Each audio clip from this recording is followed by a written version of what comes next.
Kung ba ganito, siyempre malilito ka, bagong akto ka na third officer.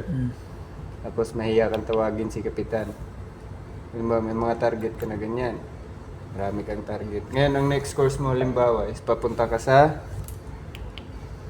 next course mo, pag ganito, punta ka sa 290 ngayon, o 295. Ayan, 290. Halimbawa, papunta ka sa 290, maraming target ka dyan. Putay na. Pag alter na ba ako ngayon, di kaya ako delikado dito sa mga target ko.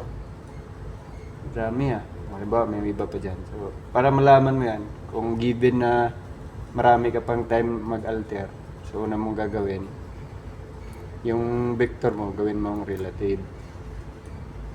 Pag naka-relative ka na, yung time, taasan mo.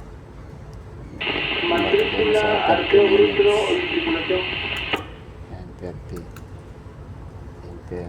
Yan, taas na. Punta ka ngayon dito sa TT. Pag TT, trial maneuver. So, ito ang gamit ng trial maneuver. I-on mo lang yan. Yan. Ngayon, yung course mo, kung halimbawa, pupunta ka sa 295, di ba? Kung pupunta ka sa 295, tapos a-alter ka, after 5 minutes ka alter, makakambyo na ako ng 5 minutes. So, makikita mo yung vector ng kalaban mo, relative sa'yo, kung libre sila, yan o. So sa 295, pag 295 ka after 5 minutes, yan na yung vector nila. Libre ka na. Oh, yan. Ibig sabihin, libre, kasi walang nakatutok sa'yo eh. Ang halimbawa, dito ka lang kakambyo, halimbawa. Yan. Halimbawa, yan na ang kakambyo mo.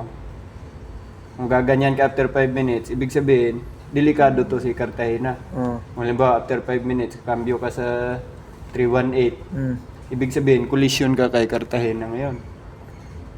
So, dapat adjustan mo lang. Sa 310, libre ka.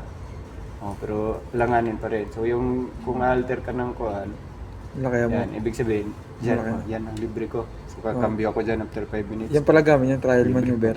So, makita mo na. So, di ka na malilito ngayon. Libre ka na dyan. Libre ka. Ibig sabihin, libre ka sa course na to.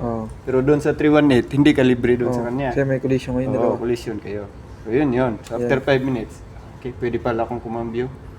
So, yun siyang gamit niyan. Trial maneuver. Goods.